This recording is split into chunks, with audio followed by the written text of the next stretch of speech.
हमने last lecture में ये पढ़ा था कि कैसे हम म्यूज़िकलिटी क्रिएट कर सकते हैं पोइट्री के अंदर, और हमने कहा था कि ये म्यूज़िक थ्रू वर्ड्स होता है। और उसमें हमने 4 चीज़ें गिनी थी। उसमें से एक बात की थी कि स्टैंजा फॉर्म, वो हम पढ़ चुके। दूसरी हमने देखा था कि मीटर किस तरह यूज़ करते हैं, क्योंकि हमने कहा था metre is a dividing line between prose and poetry, तो वो भी हम डिस्कस कर चुके। और तीसरी बात जो अहम बात थी वो थी फिगर्स ऑफ स्पीच, कि फिगर्स ऑफ स्पीच जो है वो उसको अट्रैक्टिव बनाने के लिए, म्यूज़िकल बनाने के लिए इस्तेमाल किए जाते हैं। तो वो क्या होते हैं, अब आज का हमारा वो तीसरा टॉपिक, यानी कि म्यूज़िकलिटी क्रिएट करने का जो तीसरा टॉपिक था उसको हम डिस्कस करते हैं। फिगर्स ऑफ स्पीच को अगर हम देखें तो ये बेसिकली जो नॉर्मल वे ऑफ टॉकिंग होता है उसके हट के होता है। जैसे मैंने यहाँ पे लिखा हुआ है कि it is a departure from ordinary form of expression in order to produce a greater effect. कि ऑर्डिनरी फॉर्म ऑफ एक्सप्रेशन हम नहीं देते, उससे हट के देते हैं, फिर डिफरेंट देते हैं। इस डिफरेंट देने की वजह से पोइट्री की खूबसूरती बढ़ जाती है। तो लिहाजा उसके लिए जो हम फिगर्स ऑफ स्पीच यूज़ करते हैं डिफरेंट होने के लिए, उनको हम अगर कैटेगराइज करें तो 4 किस्म की कैटेगरी में उसे हम डिवाइड कर सकते हैं, क्लासीफाई कर सकते हैं। तो इसमें से जो पहली क्लासिफिकेशन है, पहली जो क्लास है वो है जी बेस्ड ऑन रिजेम्बलेंस।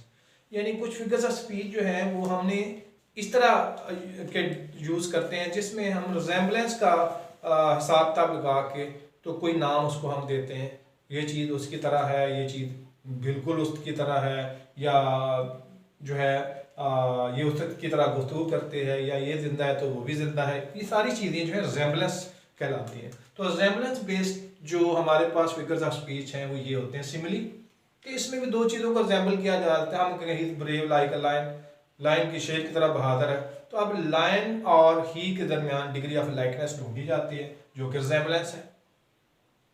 इसी तरीके से मेटाफर है, कंप्रेस्ड फॉर्म ऑफ सिमिली। अगरचे हम इनको 1 बाय 1 बड़ी डिटेल से पढ़ेंगे, लेकिन ऐसे ही होता है कि उसमें भी 2 चीज़ों की रिजेम्बलेंस दी जाती है without the using word like और एज, ये भी रिजेम्बलेंस ही है। इस तरीके से पर्सनिफिकेशन, इसमें तो हमने वो चीज़ साबित ही कर देते हैं कि ये वही है। जैसे हम कहेंगे अपॉर्चुनिटी नॉक एट्स द डोर, तो नॉकिंग तो बिल्कुल ह्यूमन का काम है, और वहाँ ह्यूमन के साथ हम रिजेम्बलेंस यहाँ तक बढ़ा देते हैं कि उसे ह्यूमन ही शो कर देते हैं। पर्सनिफिकेशन भी यही है। और अपॉस्ट्रॉफी ये होती है कि जब हम किसी भी क्वालिटी को, किसी भी इनएनिमेट ऑब्जेक्ट्स को इस तरह एड्रेस करें कि जैसे ह्यूमन बीइंग को एड्रेस किया जाता है। जैसे शैले ने कहा ओ दो वाइल्ड वेस्ट विंड। अब वेस्ट विंड को खिताब इस तरह किया जैसे किसी पर्सन को खिताब किया जाता है। तो this is also a sort of resemblance. तो लिहाजा रिजेम्बलेंस बेस्ड हमारे पास जो फिगर्स ऑफ स्पीच हैं वो 4 हैं। नंबर 1, 2, 3 और 4, ये 4 रिजेम्बलेंस बेस्ड है। इस तरीके से कुछ हमारे पास कंट्रास्ट बेस्ड है। मसला मिसाल के तौर पे एंटीथेसिस। एंटीथेसिस में हम कहते हैं united we stand, divided we fall.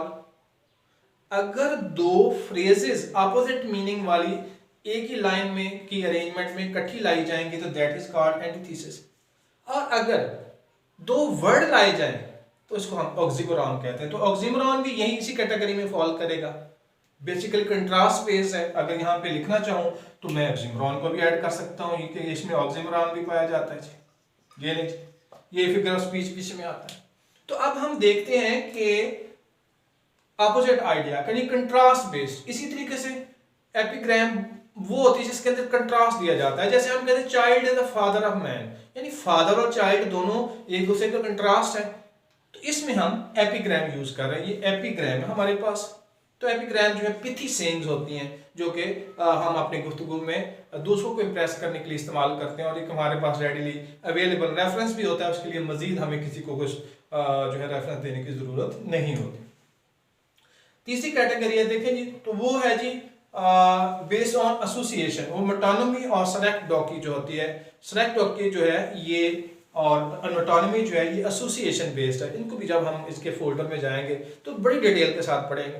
तो मैं अभी इनको सिर्फ एक ओवरऑल आपको व्यू देना चाहता हूँ कि किस तरीके से हमारे पास फिगर ऑफ स्पीच क्लासीफाई किए जाते हैं। और चौथी क्लास जो है डिपेंडिंग ऑन कंस्ट्रक्शन। कंस्ट्रक्शन के लिहाज से है कि क्लाइमेक्स और एंटी क्लाइमेक्स। क्लाइमेक्स कहाँ पोएट्री में लाया जाएगा, कहाँ पे उसको एंटी क्लाइमेक्स लाया जाएगा। तो ये कंस्ट्रक्शन के लिहाज से कहाँ पे कौन सा थॉट लाया जाएगा कि उससे क्लाइमेक्स जनरेट हो रहा है या एंटी क्लाइमेक्स की तरफ हम जा रहे हैं। तो लिहाजा ये सारी चीजें जो है, तो लिहाजा ये 4 चीजें हैं पोएट्री में जो कि इस्तेमाल होती हैं फिगर ऑफ स्पीच के तौर पर। और मैंने चारों की क्लासिफिकेशन आपको फिगर ऑफ स्पीच, अगर फिगर ऑफ स्पीच की क्लासेस अगर हम समझे तो 4 हैं, based on the resemblance, number 2 based on the contrast, and number 3 based on association, and number 4 construction based depending on the construction. तो ये 4 क्लासेस हैं जिनको हमने जहन में रखना है। ये क्लासेस जो है, हर क्लास एक खास किस्म की टाइप को शो करती है और उसके जरिए से एक